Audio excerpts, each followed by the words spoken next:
Tadi malam ada suara gadis sedang menawarkan persyaratan pesugihan itu. Namun begitu aku masuk, Mas Samiri sudah tertidur loh. Dia itu tidak tidur. Maksudnya sedang bersenggama dengan siluman ular.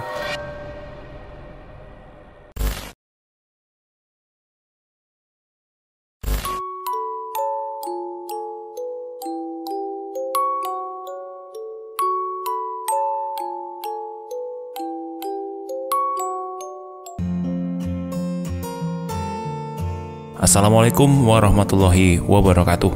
Salam rahayu teman-teman. Kembali lagi untuk direkam menyapa kalian. Kali ini kita sudah ada di part kedua dari tulisan Restu Wiratmaja, Api Pesugihan. Tapi sebelumnya, jangan lupa klik tombol subscribe, like, dan juga komen ya, sebagai wujud dukungan teman-teman ke kami. Dan mari kita sama-sama dengarkan kelanjutan ceritanya.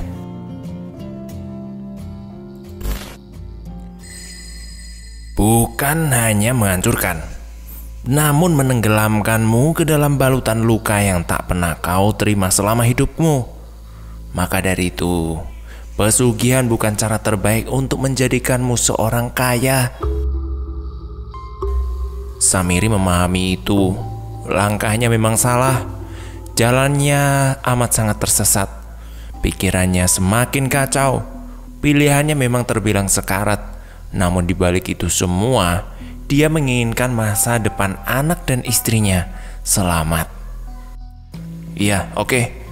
Saya terima tawaranmu, jelas Samiri. Manusia memang egois dan serakah. Pilihanmu adalah masa depanmu. Kau tak tahu apa yang akan terjadi di masa depan. Namun dengan ini, masa depanmu telah kau genggam. Baik kehancuran atau kejayaan, itu adalah pilihanmu, jelas nenek itu. Samiri pun ditinggalkan seperti di ruangan sendiri. Jangan keluar sebelum kau menyelesaikannya. Hartamu akan aku kirim ketika kau benar-benar menyelesaikannya dengan baik. Itu adalah jawaban dari pilihan yang kau pilih saat ini, jelas nenek itu. Samiri pun menyetujuinya.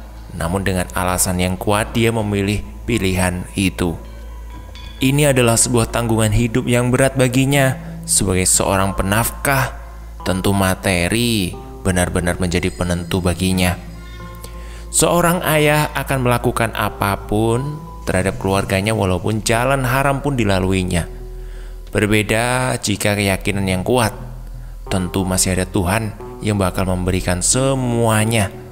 Mungkin bekerja sebagai pendaur ulang sampah pun akan dikerjakan selama itu uang halal. Selama berhari-hari, Samitri berdiam diri di ruangan itu sambil menahan rasa lapar dan hausnya. Sesekali dia melihat jendela rumah gubuk tua itu. Dia mendapati rotasi matahari dan bulan yang menerangi dan menggelapkan ruangan itu. Tangisnya pecah manakala dia mengingat kondisi anak-anaknya yang masih kecil dan istrinya yang menunggunya di rumah. Ini semua karena ekonomi Samiri yang tak sesuai dengan ekspektasinya. Kehancuran dan cobaan membuat dia memilih pilihan yang dirasa kurang tepat ini. Setelah 40 hari lamanya, dia melakukan tirakat itu. Tubuh Samiri menjadi kurus. Rambutnya berantakan hingga wajahnya tidak bisa dikenali. Bahkan bagi orang yang benar-benar dekat dengannya. Ketukan pintu yang menandakan selesainya tirakat itu membangunkan Samiri yang terdiam sedari tadi dengan tubuh yang amat sangat lemas. Samiri membuka pintu dan mendapati nenek misterius itu membawa makanan yang tertutupi oleh kain hitam. Makanlah, ini akan membuatmu bugar kembali dan menjadikan perut kurusmu terisi. Lalu silahkan mandi. Tubuhmu perlu dibersihkan agar dirimu dikenal kembali oleh keluargamu. Samiri menjalankan perintah dari nenek itu. Harapannya yang masih terpikirkan sama. Dia ingin mendapati senyuman hangat dari keluarganya, pelukan rindu dari anak-anaknya, bahkan ciuman mesra dari istrinya. Ini adalah pertama kali dirinya merasa rindu kepada keluarganya. Setelah semuanya selesai, Samiri pun kembali dengan wajah bersih dan perut yang berisi. Aneh tapi nyata, setelah keluar dari rumah itu, dia seperti tampak bugar kembali. Seperti awal dia mendatangi rumah itu, tidak ada kecacatan dalam wajah atau tubuhnya. Padahal selama 40 hari dia menahan lapar dan haus. Dia hanya memamah makanan yang berasal dari bekal yang dibawanya dari rumah. Itu juga berupa umbi-umbian serta sirih yang dijadikan sebagai penahan laparnya. Samiri melangkahkan kakinya dengan cepat. Dia segera menuju rumahnya yang mana telah ramai para warga desa mendapati sesuatu yang aneh dalam rumahnya. Weh, weruh perak weh, rahasia wes dadi sugih. Tahu nggak kamu kalau Rahasia sekarang sudah jadi kaya raya? Ucap salah satu warga yang terdengar oleh Samiri. Yo, kerja apa ya bojone yo koyo nganti koyo ngono? Kerja apa ya suaminya? Kok bisa kaya seperti itu? Tanya warga lainnya. Wah, mboh lah, aku yo gak ngerti. Tidak tahu saya. Akhirnya Samiri menerobos masuk ke dalam rumahnya. Loh, itu Samiri, ucap warga yang mengetahui kedatangan Samiri kembali ke rumahnya. Bu, ada apa ini bu? Tanya Samiri. Pak, sini pak, masuk ke kamar pak. Samiri ditarik tangannya menuju kamar untuk diperlihatkan sesuatu oleh istrinya. Nah, apa ini? Ucap Bu Rahasia sambil memperlihatkan sebuah tas dengan berisi puluhan juta uang rupiah. Itu hasil kerja kerasku loh bu, jawab Pak Samiri. Kerja apa toh pak? Tanya Bu Rahasia. Nanti ibu juga bakalan tahu, jelas Pak Samiri. Bu Rahasia tampak tak percaya mendengar penuturan langsung dari suaminya. Tak menjelaskan secara detail pekerjaan apa yang dikerjakan selama 40 hari ini. Terus warga mau dikasih apa ini pak? Adakan selamatan saja bu, jangan dibawa pusing. Gimana? Ucap Samiri. Duit ini belum jelas loh pak, tidak tahu halal atau haram. Kamu juga belum menjelaskan secara detail pekerjaan apa. Masa warga di sini mau dikasih duit nggak jelas seperti ini? Ucap Bu Rahasia. Ibu tidak percaya ya dengan suami sendiri? Mana mungkin aku percaya jika hal yang tak pasti datang begitu tiba-tiba pak. Dan jelas itu membuat kegaduhan. Bukankah ini sebuah pertanyaan besar bagi semua warga yang telah mengetahui ini? Siapa bu yang mengantarkan uang ini? Tanya Pak Samiri. Nenek-nenek tua.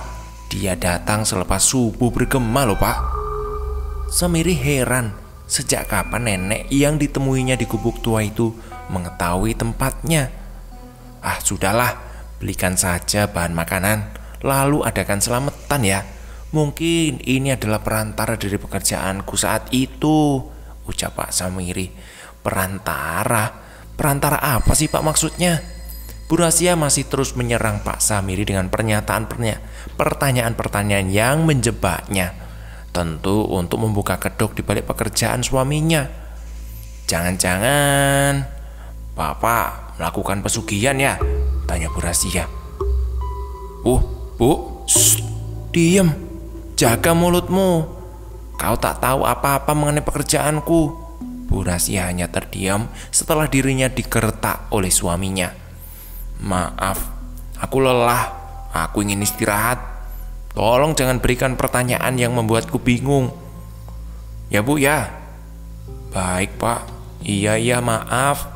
Bu Rahasia keluar dari kamar. Pak Samiri masih menatap wajah kecewa yang ditutupi oleh istrinya. Dia juga memandangi uang yang berada di dalam tas besar itu. Apakah pesugihan itu benar-benar terjadi dengan memberikan uang yang cukup banyak terhadap dirinya? Hal itu masih dalam pertanyaan besar dalam pikiran Pak Samiri. Malam harinya, Pak Samiri dan Bu Rahasia mengadakan selamatan. Diundanglah semua warga yang hadir, tak terkecuali seperangkat pimpinan desa pun juga turut hadir. Tentu menjawab pertanyaan sebagian dari warga tentang motif dibalik kekayaan mendadak seorang Samiri. Isu mengenai Samiri yang mendadak kaya akhirnya terdengar oleh salah seorang warga yang mengetahui letak kejanggalan itu.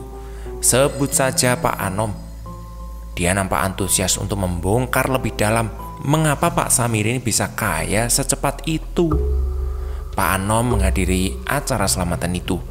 Awalnya dia mengira bahwa di sana dia akan disuguhkan dengan makanan yang lezat. Namun ketika dia melihat dengan mata kepala sendiri, ternyata isi dari suguhan itu adalah makanan yang berupa seperti sesajen mirip pesugihan. Secara kacamata normal, makanan itu berupa makanan selamatan seperti nasi tumpeng, ayam bakar, serta makanan-makanan enak lainnya. Namun ketika Pak Anom melihat makanan itu, semua menjadi berbeda, mirip seperti makanan pesugihan. Pak Anom duduk di antara warga sambil memandangi gerak-gerik Pak Samiri yang sedang membagikan makanan itu. Pak Anom, "Ndak ikut makan?" tanya warga sebelah. "Oh, ndak Pak, maaf ya. Saya hanya ikut duduk saja ya," jawab Pak Anom. Setelah acara selamatan itu selesai, para warga kembali ke rumahnya masing-masing. Tak ada sesuatu yang janggal dari Pak Samiri. Hanya saja Pak Anom sedikit terpaku pada istri Pak Samiri, yaitu Bu Rasina, yang menampakkan wajah sedihnya. Didekatinya Bu Rasia yang sedang berada di depan rumah. "Ibu, ada apa toh Bu?" tanya Pak Anom. "Ndak apa-apa Pak, ndak apa-apa. Aku sedang tidak enak badan saja. Mungkin aku kelelahan ya Pak ya," jelas Bu Rasia. "Bagaimana bisa toh? Padahal hanya membagi-bagi makanan saja," jelas Pak Anom. "Aku rasa ada sesuatu yang mengganjal dalam diri suamiku mengenai kekayaan mendadak ini loh Pak. Dia tak mau menjelaskan secara rinci mengenai pekerjaannya. Kemana dia pergi mendadak bekerja Bu? Dia tak mau menjawab Pak pertanyaanku." Pak Anom heran mengapa istri Pak Samiri tidak mengetahui pekerjaan suaminya. "Apalagi yang mengganjal di diri suamimu Bu?" tanya Pak Anom. "Dia berbeda sekarang Pak. Tubuhnya tampak lebih segar dari biasanya. Lalu ada sosok nenek-nenek tua datang sambil membawa tas berisi uang ini." "Apa Ibu mengenal nenek itu?" "Sama sekali tidak loh Pak. Dia tampak asing, hanya menggunakan tape dan kebaya zaman dahulu. Rambutnya berwarna putih beruban. Dia hanya tersenyum kepadaku. Lalu bagaimana rasanya mendapati hal itu di dalam dirimu sendiri?" "Rasanya gimana ya Pak? Baru pertama kali suamiku ini seperti ini. Bertingkah aneh. Dia tampak berambisi menjadi kaya raya dan seperti tidak peduli apa pekerjaannya. Coba nanti malam Ibu cek kamarnya ya." "Cek kamar? Kenapa memangnya Pak?" "Mungkin ada sesuatu yang disembunyikan oleh suamimu. Entah berupa rahasia khusus atau apa ya. Namun jangan kau bocorkan rahasia itu. Aku juga sedang meneliti lebih dalam mengenai kekayaan mendadak ini." "Iya ya Pak, iya, baik."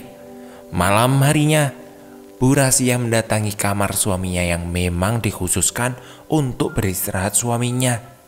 Bu Rasia berhenti di depan pintu kamar suaminya dan mendapati suaminya sedang berbicara pada seorang wanita yang entah dari mana datangnya. "Apa kamu sudah siap untuk mengambil seluruh wadah yang telah kau sepakati itu?" Sudah, esok hari ya. Aku yakin ada warga yang meninggal, dan itu adalah tumbal yang kuberikan di minggu ini," jelas Pak Samiri. "Baiklah, itu sudah cukup. Tapi ada satu syarat lagi ya." Tentu yang belum kamu penuhi," ucap wanita itu. "Apa itu?" tanya Pak Samiri. "Kau harus bersenggama denganku agar kekayaanmu itu kekal." Mendengar hal itu, hati Bu Rasia terkikis. Ternyata suaminya melakukan pesugihan. Bersenggama? Tanya Samiri. Sampean kudu ngerti, numbalake wong niku ora cukup. Kamu harus tahu, kalau cuma menumbalkan seseorang itu tidak cukup, ucap wanita itu. Samiri masih memikirkan nasib istrinya yang kalau dia tahu mengenai hal ini, pasti marah besar. Dia tak habis pikir, ternyata pesugihan itu memiliki banyak persyaratan yang di luar nalar dan merusak pikirannya. Iya siap. Kapan aku mulai bersenggama denganmu? Tanya Samiri. Wanita itu mendekati Samiri dan membisikkan. Siap, jawab Samiri. Bu Rasyah yang tak sadar mendengar hal itu langsung mendobrak pintunya. Namun ternyata dia mendapati suaminya sedang tertidur pulas. Bu Rasyah kebingungan. Bukankah suaminya tadi sedang berbicara dengan seorang wanita ya? Lalu mengapa tiba-tiba suaminya tertidur pulas? Pak, bangun pak, ibu mau bicara, ucap Bu Rasyah membangunkan suaminya. Apa sih bu? Badanku pegel semua ini loh, teriak Samiri. Pak, tadi bapak ngomong sama siapa? Apa sih bu, dari tadi aku tidur, itu tuh lihat, mataku merah kan? Terus tadi, sudahlah bu, sudah, ibu tidur saja. Kok bangunin orang tidur? Bu Rasyah masih tak percaya. Suaminya benar-benar berubah total. Dia juga masih kurang yakin apakah benar suaminya akan melayangkan pesugihan dan menumbalkan warganya. Dia masih menatap wajah suaminya. Apakah karena kemiskinan dia bisa melakukan hal sekonyol ini, menjadi kaya raya dan mendapatkan apa yang menjadi ambisinya? Iya pak, aku mau istirahat. Selamat malam, ucap Bu Rasyah sebagai penutup dari malam yang penuh kelam itu. Hari esok telah tiba. Bu Rasyah langsung melaporkan kejadian semalam kepada Pak Anton. Dia sengaja melaporkannya secara sembunyi-sembunyi agar rahasia ini tidak tersebar. Kau pernah mendengar tentang pesugihan ular? Jika telah menyepakati pesugihan itu, si pelaku harus bersenggama dengan siluman ular itu. Dan kadang-kadang dia bisa berubah wujud menjadi manusia seperti nenek-nenek tua, tapi juga bisa berubah menjadi wanita cantik sekali. Jelas Pak Anom, pantas saja aku dengar tadi malam ada suara gadis sedang menawarkan persyaratan pesugihan itu. Namun begitu aku masuk, Mas Samiri sudah tertidur loh. Dia itu tidak tidur. Maksudnya sedang bersenggama dengan siluman ular, jelas Pak Anom. Bu Rasyah terkejut mendengar hal itu. Pantas saja suaminya tampak lelah dan berkeringat seperti telah menyelesaikan hubungan. Lalu apa yang harus saya lakukan pak? Korbannya warga sini kan, pasti dia sedang mengincar seseorang warga. Bagaimana Bapak Anton bisa tahu? Ini hanya perkiraanku saja loh bu, setelah mendapati paparan informasi dari ibu. Saya juga berpikir bahwa selamatan yang diadakan kemarin itu merupakan jebakan semata. Maksudnya gimana sih bu? Makanan itu memang sudah diperuntukkan sebagai tumbal bagi siapa yang memakannya. Berarti seluruh warga di sini dong pak. Kita harus secepatnya menyegah itu bu. Gimana caranya pak? Perhatikan baik-baik. Beritahu warga sehabis maghrib untuk menaburkan garam di depan dan di belakang rumahnya. Itu cara terbaik agar siluman ular tidak masuk ke dalam rumah dan melilit korbannya. Beneran itu pak? Iya sudah pak kalau gitu. Selepas itu Bu Rasyah kembali ke rumahnya. Namun betapa terkejutnya, dia mendapati tetangga sebelahnya sangat ramai. Setelah diteliti, ternyata tetangga di sebelahnya telah meninggal dunia dengan luka lebam. Bahkan menurut keluarganya, sebelum meninggal tepat di waktu dini hari, terdengar desisan ular dan bau wangian. Bu Rasyah percaya ini adalah ulah dari siluman ular. Namun dia hanya berdiam diri, menahan semuanya. Hal ini seakan menjadi sebuah dilema dalam diri Bu Rahsia. Dia pun akhirnya kembali ke rumah dengan pandangan tertunduk. Dia tak mau suaminya terlibat jauh dalam pesugihan haram ini. Di dalam rumah, Bu Rahsia mendapati suaminya sedang menghitung uang sambil menyeruput kopi dengan santai. "Bu, tolong besok belanjakan makanan dan buah-buah untuk warga di sini ya." "Bapak, itu uang dari mana?" teriak Bu Rahsia kepada Pak Samiri. "Sudah dulu, besok kita lanjutin lagi. Terima kasih yang sudah mendengarkan. Dan jangan lupa klik tombol subscribe, like, dan juga komen." Api Pesugihan, tulisan Restu Wiratmaja. Terima kasih, sampai jumpa. Assalamualaikum warahmatullahi wabarakatuh.